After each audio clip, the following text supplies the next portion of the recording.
গেল কয়েকদিনে দেশে সাপের একটি প্রজাতি নিয়ে আলোচনায় সয়লাব সামাজিক যোগাযোগ মাধ্যম। শুধু অন্তর্জালেই নয়, চায়ের দোকান কিংবা যে কোনো আড্ডা আলোচনায় উঠে আসছে রাসেলস ভাইপার নামে বিষধর এক সাপের প্রসঙ্গ।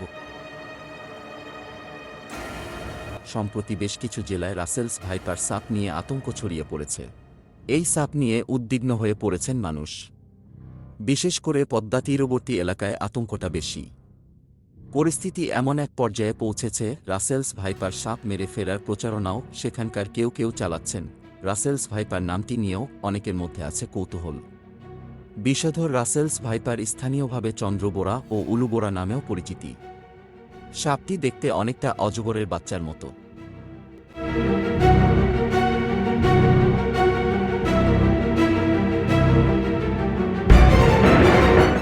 ব্রিটিশ শাসনামলে ভারতে কাজ করতে এসেছিলেন স্কটিশ সার্জন প্যাট্রিক রাসেল।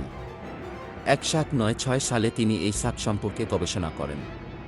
তার নাম অনুসারেই এই সাপের নামকরণ করা হয়।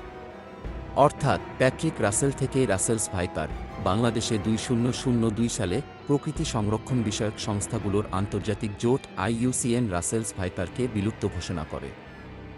সাপটি মূলত শুষ্ক অঞ্চলের, বিশেষ করে বরেন্দ্র এলাকার বাসিন্দা হলেও এখন উপকূলীয় এলাকার কয়েকটি জেলাসহ অন্তত 3-5টি জেলায় ছড়িয়ে পড়েছে বলে জানাচ্ছেন বিশেষজ্ঞ ও সংশ্লিষ্টরা। আর প্রায়ই এসব এলাকা থেকে রাসেলস ভাইপারের কামড়ে মৃত্যুর খবর আসছে। ফলে সাপটি নিয়ে জনপরিসরে ব্যাপক আলোচনা তৈরি হওয়ার পাশাপাশি সেই পরিমাণ ভয় ও আতঙ্ক তৈরি হয়েছে।